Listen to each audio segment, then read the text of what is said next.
Welcome to our special edition of Wednesday webinar. And my name is Amber Hefner. I am the Executive Director of Illinois Digital Educators Alliance. And we are excited to have our special guests, our partners with Synology, here to share about a very important topic.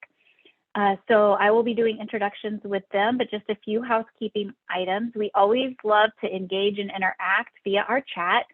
So please feel free to go ahead and put in the chat who you are, what district you're with, and what role that you have. In addition, I will be monitoring the chat window throughout. So if you have questions in the moment, please go ahead and put them into the chat, and when appropriate, I will bring those up and we can continue to discuss within the chat window. So with that, I am going to do a quick introduction. We are joined today by Sarah Lean and Chris Alden from Synology. And Chris, I'm going to kick it off to you as you begin your presentation. Perfect. Thank you so much. Yeah. Hi there, everybody. Thanks for joining us here for today's presentation on ransomware protection and recovery and how you can protect kind of your on-premise and your cloud data from disasters very simply. So as mentioned, my name is Chris Alden. I'm a senior technical account manager with Synology America, and I'll be here afterwards to answer your questions as well. So let's just kind of get right into it. Over the last year, analysts have found that 57% of all ransomware attacks in the United States involve K through 12 schools, and the frequency of these attacks is increasing. UC San Francisco ended up paying a $1.14 million ransom just this last year to get control of their data back. All of these kind of ransomware attacks and everything is on top of all of the regular issues that we're all already facing, such as accidental deletion by users or even natural disasters occurring where your data is located. We've been seeing an increase in that as well. So really that just brings me to talk to you a bit about my job. A big part of my job is making sure that everybody is set up for just disaster recovery and ransomware and other disaster preparedness. Now, this really encompasses three main elements. The first, of course, is prevention. Now, real quick, here's an exercise I recommend that everybody does. Just make a list of all of your company or your school's devices and ask yourself, if even one of these were to get infected in some sort of way with a ransomware or crypto locker attack, would my business or my school or my home, would it be okay? Would I lose important student data? Would I lose accounting information or anything of that nature? A great thing to do next, once you figured that out, is really go through every pertinent device and make sure that all of your software is up to date to its most recent versions. It seems like a very basic step, but it's super important that you do this. You want to check that you have strong, up-to-date antivirus set in place as well, and that it's really covering all of those devices. Now, of course, the first half of this battle is securing all of the devices with software and making sure everything's current. But the second part is really educating all of your employees to watch out for things like phishing attempts or malware in emails and attachments. And of course, making sure that everybody is using strong password rules and nothing easy to guess. We don't want like admin password, which I do see kind of an embarrassing amount of times. Now, the second piece here is your response. Your organization needs to have a defined response plan in case of a malicious software attack. Now, often we have fire drills for our schools or our offices, and I really do suggest that you have ransomware drills as well. It might sound a little bit ridiculous, but this really makes sure that things are reported as soon as they occur. It keeps it top of mind. Make sure that if anybody does accidentally click on an email that they feel maybe they shouldn't have, they don't just hide that there, they tell somebody immediately. And to make sure that your IT staff has an official response in order to mitigate any of these damages as soon as possible, since oftentimes time is really of the essence here. Now, the last piece here is the recovery. Now, this is simply the ability to roll back all of your affected devices to the state that they were before the attack occurred. Now, this is primarily what I'm going to be focused on here today, as easy to manage data recovery is something everybody should have implemented. These attacks are continually evolving, and it's unfortunately getting more difficult to avoid any potential disasters. So in case something does slip through, all of your preventative measures that you'll set up or have set up, you can make sure that everything just can go back to normal and you can keep operating. So here's how a recovery plan works. Let's say you have hourly backups running on all of your pertinent workstations and servers, or as designated on the slide here, every 5 minutes you have backups occurring. This means that every 5 minutes, all of your data is being saved and pushed to a backup server. Now, somewhere along the line, you might detect a ransomware or a crypto locker attack. Now, you can really see it begin to take hold of your systems here, and after identifying it, let's say you're able to successfully neutralize it.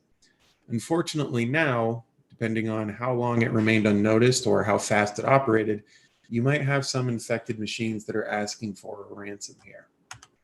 So this is really where those backups are important. You can simply roll back to your most recent backup before the attack and restore all of your systems exactly as they were. Now, frequent backups of all of your important data make it so that ideally, you don't have to pay to recover your data. Now, this is a pretty big thing we've all seen recently. We probably remember the Colonial Pipeline attack from earlier this year, but not everybody is super aware of how it played out in the end here. So this is something I really like to go over. So of course, first, it started with a ransomware attack infecting important devices and really ceasing operations all over the pipeline. Now, within hours of this ransom notice, $5 million was paid to get their systems back up and running. So this is where a lot of the news stories were. This is a lot of where we heard it. And you may have heard the next parts, but this is where it gets a little bit tricky. The decryption tool that was given by the attackers was just awful. It was really slow, and it was too slow actually for them to really get their systems back up and operating when they needed them to be. So instead, they opted to recover their data from backups that they had, as this was a much faster process. Now, some of these backups weren't as recent as they would have liked, so they had to jump back quite a bit and they were missing a lot of data. So those frequent backups, again, that's super important. You want to make sure if you have to roll back, it's as recent as possible so you're not losing a ton of time or productivity here. Now, one issue that we're often running into here is that all of our data, no matter how big or large our business or school is, all of our data in this day and age is going to be scattered across a variety of different platforms. We have our computer workstations, either for our employees or our students. We have servers that are running a whole host of different tasks. More often than not, we also have virtual machines that are doing all sorts of different things for our organization. And then we have cloud services such as Microsoft 365 or Google Workspace as well. So we really have kind of a lot of pieces here that are worth looking into. Well, utilizing the Active Backup for Business platform, we can take all of these PCs, these servers, these virtual machines, and as discussed, these software as a service platforms, and we can store them safely on premises for easy recovery. We recently actually did a case study with the University of Washington here. Now, one of their schools had just over 300 PCs that needed to be secured and backed up in case of any potential data loss. Now, of course, there were a few hurdles here. One, they have hundreds of different devices, and some of these important computers belong to employees who actually work remotely. So not all of them are even on the same local area network. Second, they all held sensitive client data that was really important and could not be risked. I'm sure you're all fairly well aware of FERPA regulations or HIPAA, so really we had to keep those things in mind here. Now, lastly, their current recovery needs were pretty slow. They were pulling data down from kind of a variety of sources, and they really needed the ability to restore this data a lot quicker and easier, just in case there was these disasters moving forward.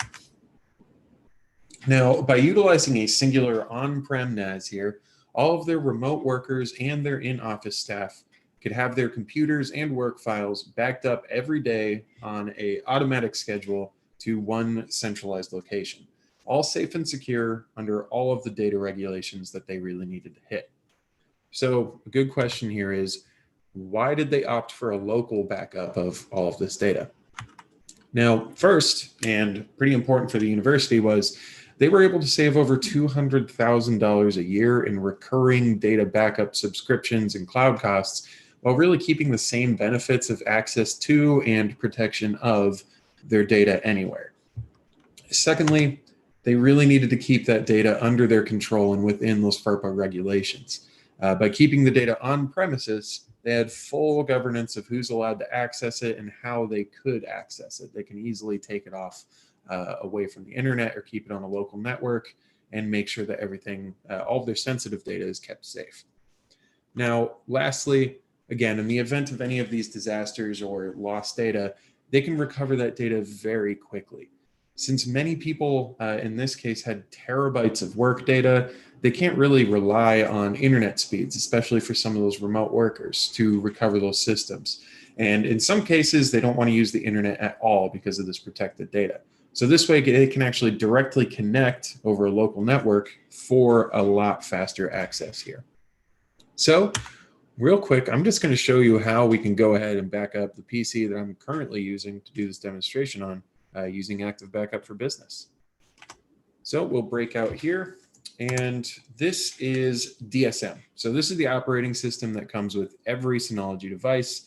If you're familiar with computers at all, then you're going to feel right at home here. It's built much the same. You have your desktop, your applications, and here in the top left-hand corner, we have our main menu. So when I click on this, we'll see all of the applications that I currently have installed on my NAS. And what I want to click on here is Active Backup for Business. And when this opens up, you'll see something pretty common with a lot of our software here, and that's kind of this overview tab. This is just a quick way for you to see exactly what this particular software is doing and what its functions are without having to dive in too deep. So here, running through this real quick, the protected devices, of course, shows exactly what we're backing up. So in this case, this is just my PC, but if I had servers or virtual machines, we'd see those numbers crawl up higher there. Now, the backup calendar is a real quick way to denote exactly what these backups are and how they're performing. So we can see here that this was left gray. There's no record of a backup, and that's most likely because my computer was off. Now here where it's green, we can see that my backup tasks were completely successful and everything backed up. If you see an orange circle, that means that it had to skip over something, and you can quickly denote what that was. And red shows that there was something that actually failed here. And we can see that one of these tasks failed, and if we want to dive in for more information, we simply go in and double check. And this is actually my fault here because I turned my computer off while the backup was happening. So it just gives me an error code saying that it wasn't even able to take snapshots of these volumes, and thus showing me that one of these computers did not back up. Scrolling down a little bit, the ongoing activities tab shows if anything is currently happening. Last backup time is pretty self-explanatory. And the storage status. Now, this one is pretty important. So you can see I have a pretty large amount of data on my PC. I have filled this thing with pretty large drives, and I do a lot of experimenting. I have a lot of virtual machines and different operating systems running here.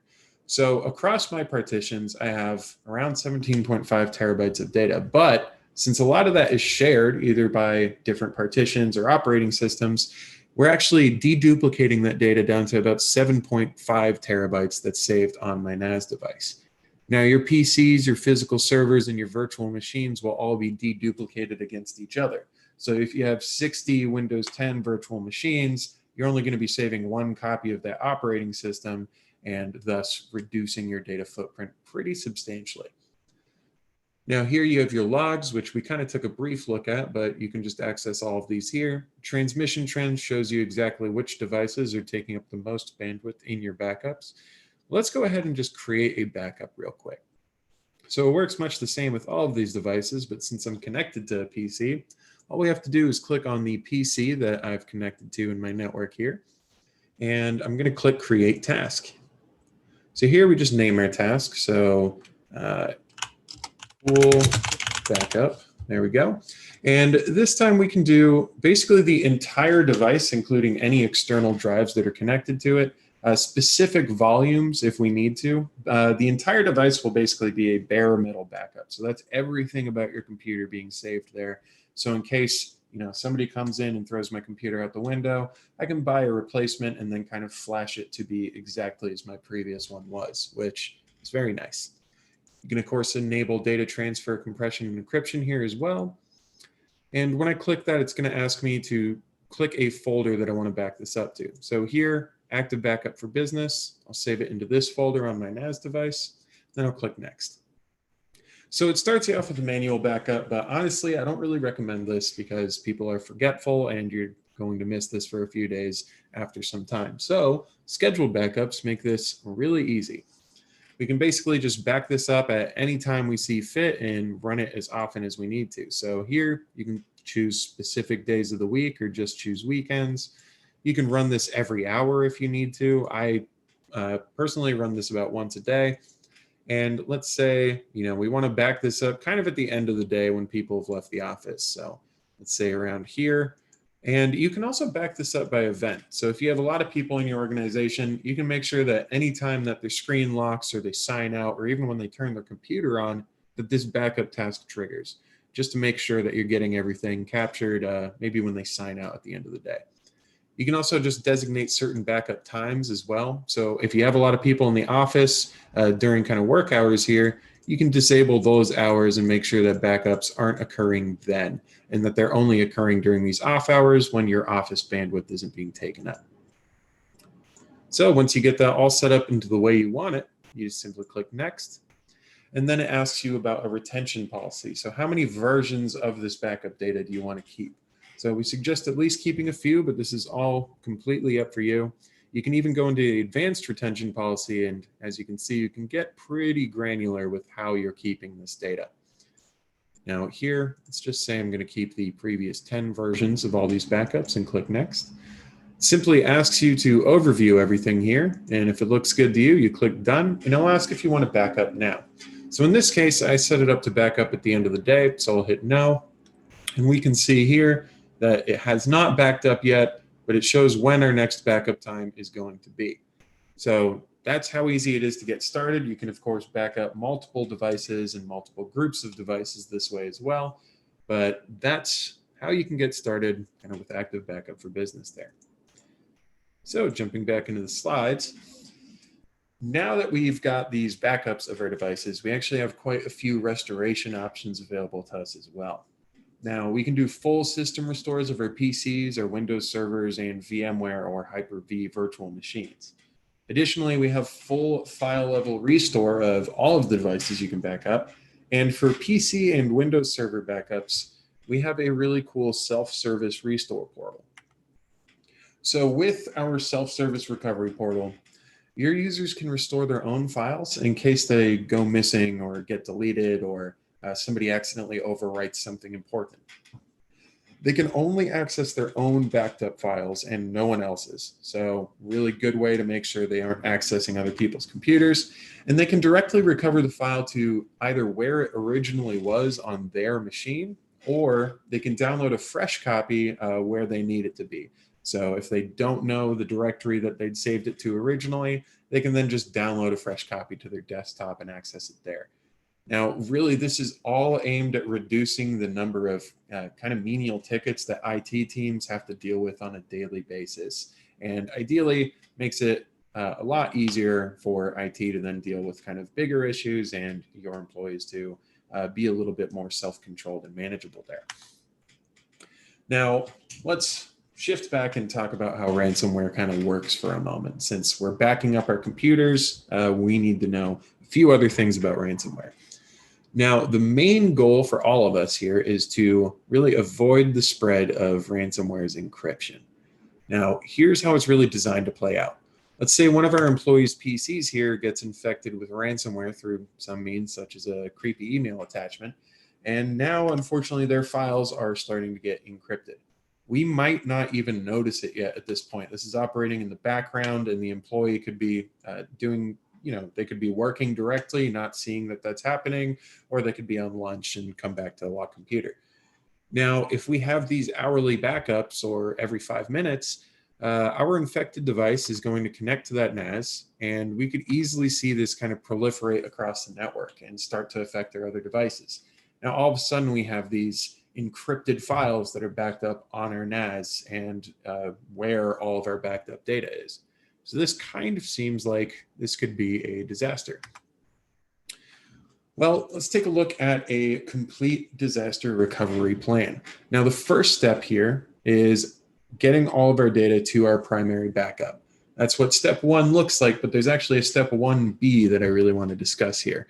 And that is protecting all of your backups fully locally here and making sure in the event that we do back up any infected files, we're still safe on our primary device. Now, we can accomplish this through another piece of license-free software that we offer called snapshot replication. And what's great about this is this allows us to take a snapshot of our backup data really on any schedule we see fit, as frequently as every 5 minutes. And the snapshot is going to be read-only, so it cannot be written over, which is super important when it comes to ransomware.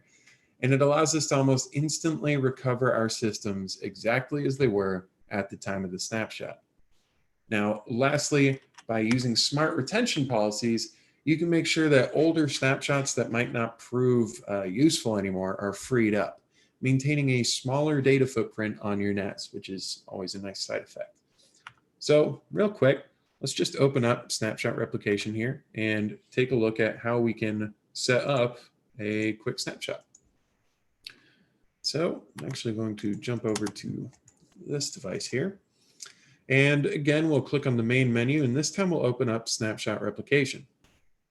So again, we have our overview tab. We can see exactly what's being snapshotted and what is not being protected currently. So if I click on my snapshots button here on the left-hand side, we can see all of the different shared folders and repositories for my data on this NAS device. Now, active backup for business, this is where we just sent all my PC data here.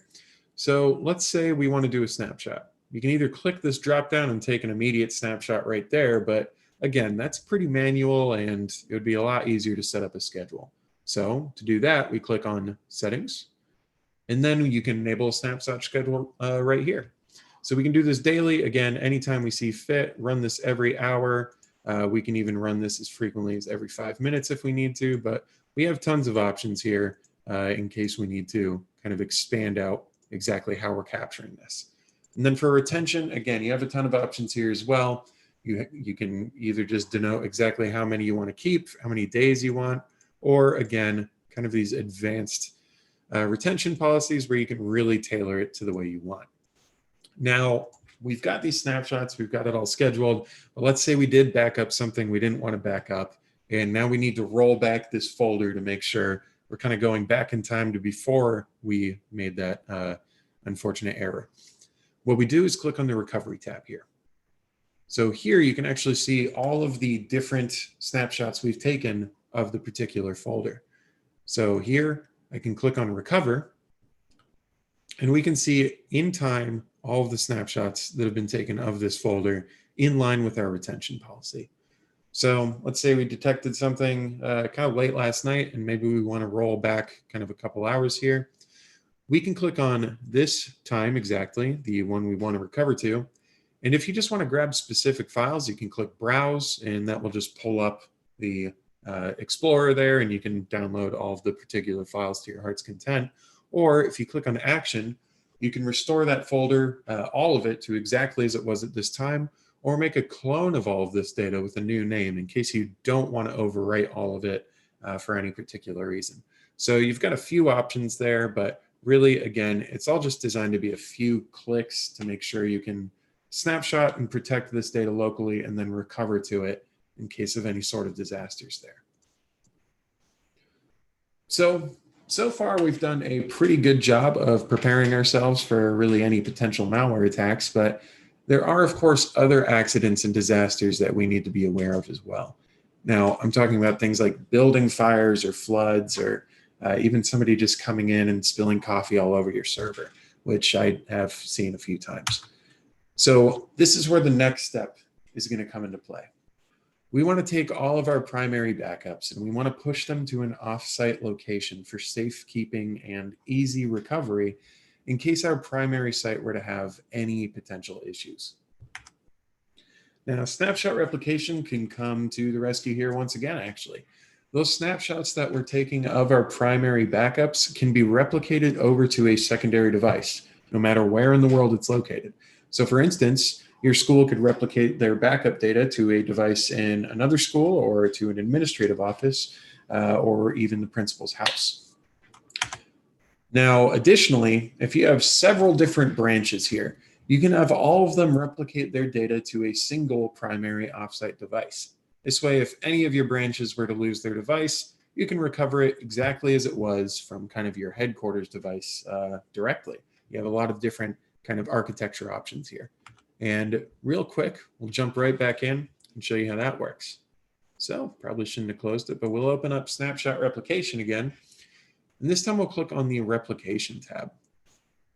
Now here we can see this active backup for business is currently being replicated somewhere. If I needed to create a new task, I'd simply click create, run through kind of the startup wizard and select a remote destination. And then I simply enter the address for this device and then my login credentials. And from there, I can kind of connect in and create this replication task. But since we have one already, I'll just run through some of the information about it. So by clicking on info here, we can see kind of everything going on with this replication task. We can see that this is currently demo server 1 and it's going over to demo server 2, which is actually located in a different place entirely. We can see when our last replication was and when the next one will be. If we go to statistics, we can see exactly how long these syncs and replications are taking. So on average, this data is only taking about 5 seconds, the peak being an 11-second one where we might have either had a slower internet connection or a lot more data to transfer. And then here, the topology tab. So this is a very straightforward one, but again, if you're managing a couple dozen or even up to 100 Synology devices, you might have a pretty interesting topology here. And this is a really good way to make sure that you're kind of staying on top of it. So here we can just easily see that unit A is sending its data over to unit B. Now, if we had C through F as well, and all of them were linking up to unit A, it would just be drawn out here really simply. So again, this is just kind of a quick way to make sure we know exactly what's happening with these replication tasks, and we know where our data is being sent. And we know the name, the exact folder, and exactly what time this is occurring as well. So simply, you just create a replication task and point it to the address you need it to go to, enter the credentials for that device, typically administrator or kind of a high-end user credentials, and there you go. Now you've got your full snapshots locally, and you've got this sent over to an offsite server.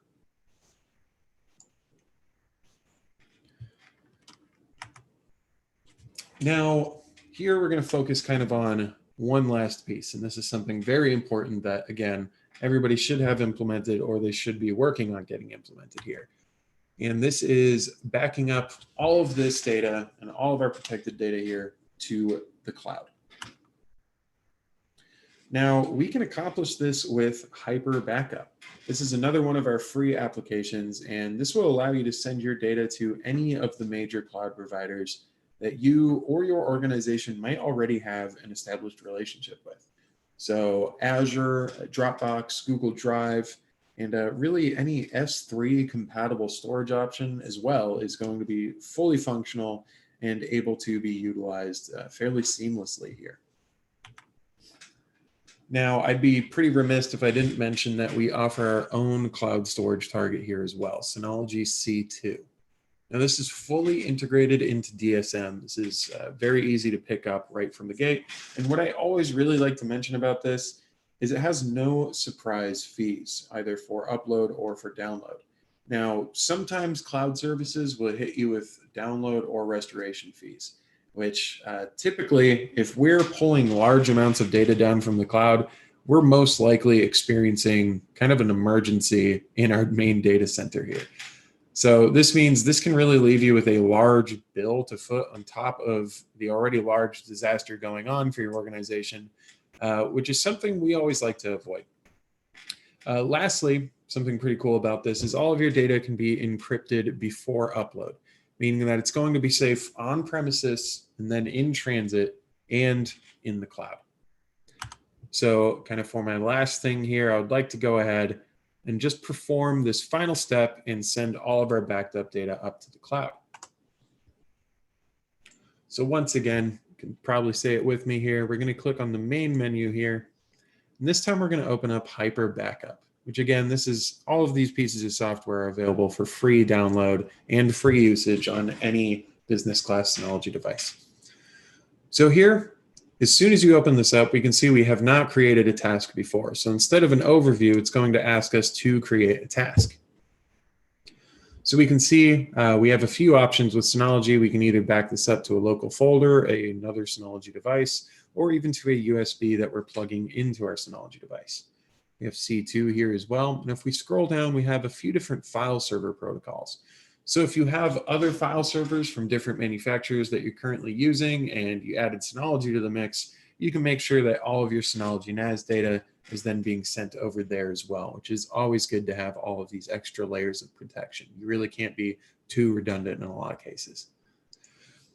Now you have all of your cloud services here as well. So again, if you have an established relationship with, let's say Dropbox, you simply click on them and click next, and then go through, make sure you log into your account there and set your backups up to there. But in this case, I have a C2 account, so I'm going to click next. Now here, it's just going to ask me to log into my C2 account and make sure all my credentials are set. Since I did that already this morning, it should remember me and just have kind of an overview of what my storage looks like here. So here we can see I'm currently only using 30 gigs out of my 1 terabyte plan here.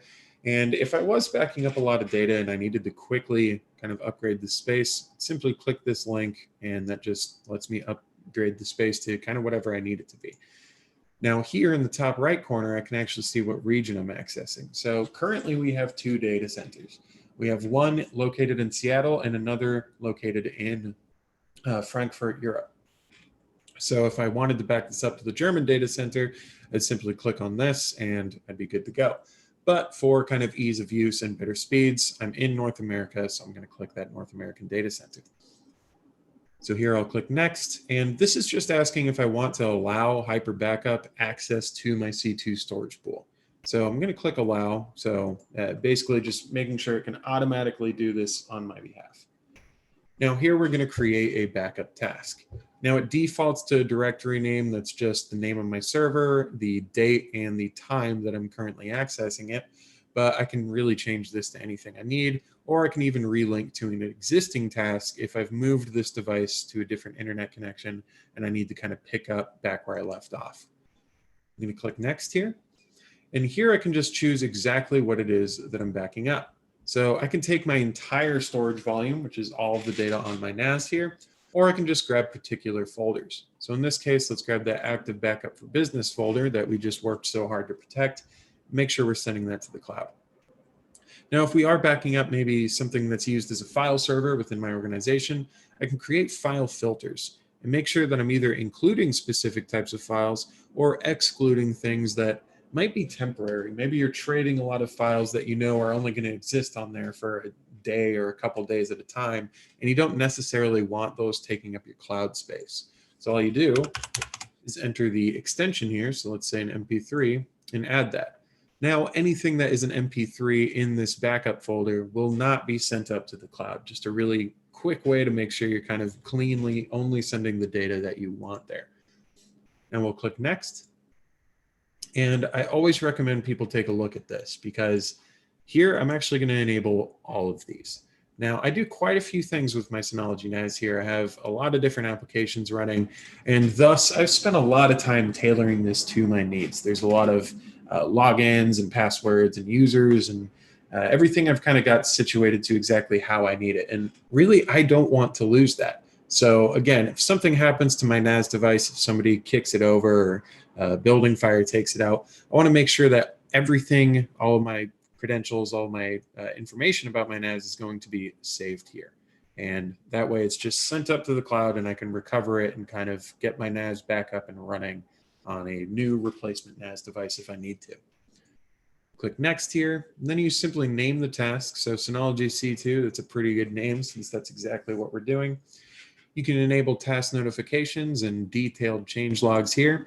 You can also do bandwidth limitations. So if you have people kind of in your network 24/7, you can make sure that the cloud backup is not going to be taking up too much of that bandwidth and slowing down the connection for everybody else. If that's not applicable here, then of course you can ignore that. Backup schedule, again, you can set this kind of the way you'd normally do it, just once a day here. And integrity checks as well, just to make sure that all of the data that's in the cloud is kind of fully synced up and everything is safe and secure there, and we didn't back up any just partial data. Now, client-side encryption, you can make sure that you have to enter and confirm your password anytime you're doing these backups here. We'll click next. And then we can enable our backup rotation. So again, when our backup versions reach kind of a certain number that we dictate, our retention policy will be triggered just in the interest of making sure we're not storing kind of a ballooning amount of data up into the cloud. So maybe just after a couple months or something, we can make sure we're not holding that. Or if we are doing archive data, again, we can go in with our customized retention plans and really edit this to however we need it to be. Click done here.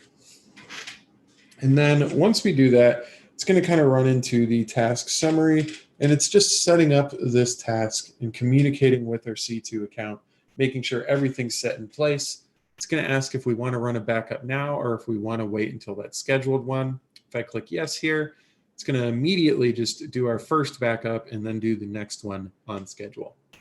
So we can see it's initiating this backup, and we can rest assured here that our active backup for business folder that we just worked so hard to get and then protect is now being sent up to the cloud and automatically from here on out.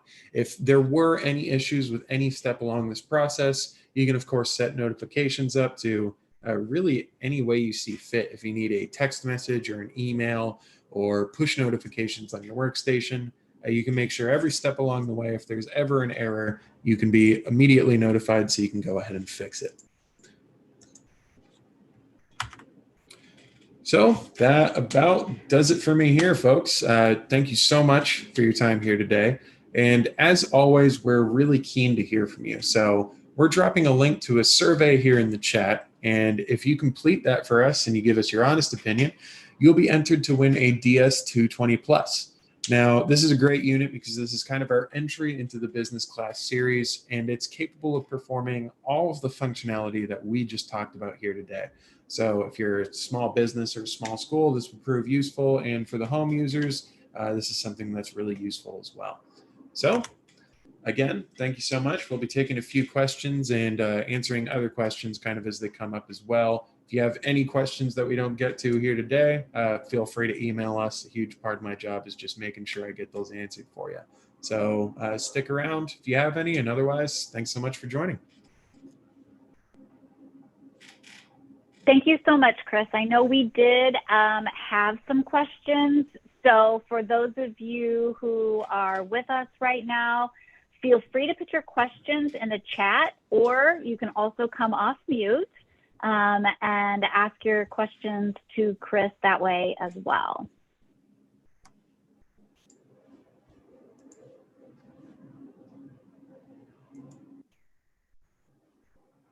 One question that did come in through the chat, Chris, was how effective is built-in Windows ransomware protection?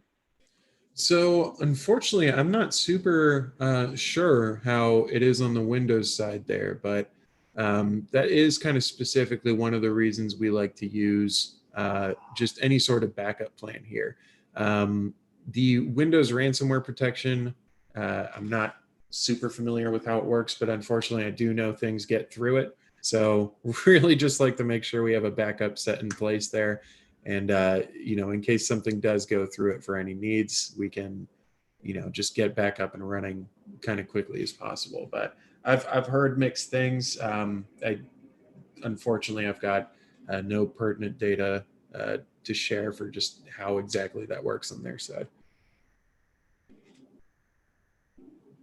Thanks for sharing that. Another question, and I know we have kind of talked about this just internally between you all and ourselves, but what kind of school-wide testing can be done to help employees learn how to prevent disasters such as this? For sure. So there's kind of a few things, on every side of this. One thing I always do like to go over with any schools or kind of employees for any businesses really is kind of those like ransomware fire drills I was talking about, making sure that they're up to date on what they should be looking out for. Maybe a few examples of like modern phishing emails and kind of sneaky attachments and things. We see a lot of stuff that's getting through even pretty trained teams. Like we work with a media company who they will occasionally send out these emails to their teams that have kind of a fake phishing link, and they'll see who's clicking on it and how it proliferates throughout their employee body. Not in the idea of getting anybody in trouble, of course, but in the idea of just seeing kind of how this works and how this spreads throughout an organization. So holding like an employee training on how to identify these things, and most importantly, what to do in case they do click on this. Again, we don't want to shame anybody for accidentally opening up an email that is absolutely designed to trick them into opening it. It's more of when they realize that they may have been tricked into clicking something like this, they know who to go to, who to talk to, and what their next steps are before it kind of gets taken out of their hands.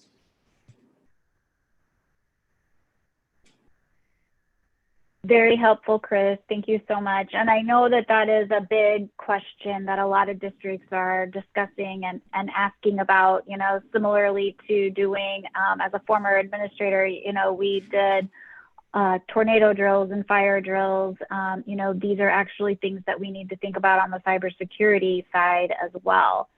So definitely we'll be looking into the future, and providing, either a webinar or some additional information to our members in regards to options and opportunities and ideas for that as well. For sure. Thanks, Chris. Another question, what kind of outreach to the ROEs and the State Board of Education has been made to get something like this into place?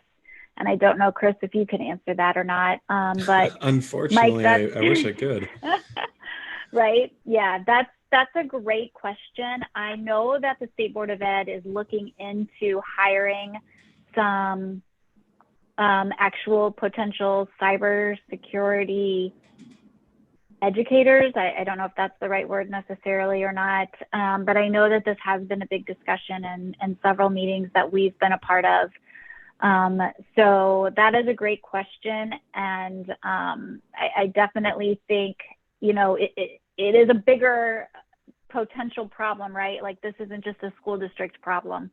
This is an organizational concern, and, this is a ROE concern. So that's a great question, Mike. And I definitely think that that's something that everyone needs to be considering for sure.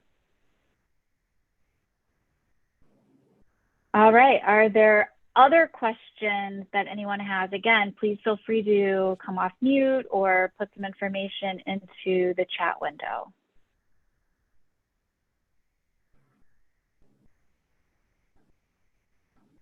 I did have a couple questions. So just for everyone's information, if this is the first time you've been on our webinars, we do a follow-up email the next day to all attendees and to all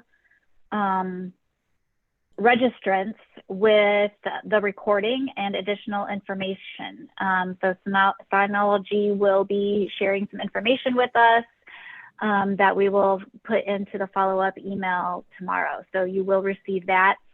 All of our Wednesday webinars do get uploaded into our YouTube channel and are on our website.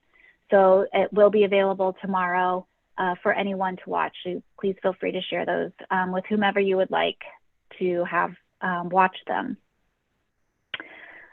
In regards to Sarah and Chris, I don't know if you're going to be attending IETC in November, but Mike, because they are partners of ours, we will be continuing to work with them, and they will have a presence at IdeaCon in February. For sure. Yeah, I'll have to check in if we'll be at that particular event, but I know we'll be at the other one there. So.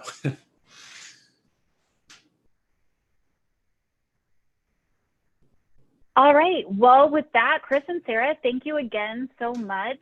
We really appreciate you sharing information again on this very, very vitally important topic. And we will be continuing to work with you and sharing information with our members in the future as well. And again, at IdeaCon in February in Schaumburg. If you are interested in professional development hours, I did just put the link into the chat window. So you can fill that out to receive 1 professional development hour for renewal of your license.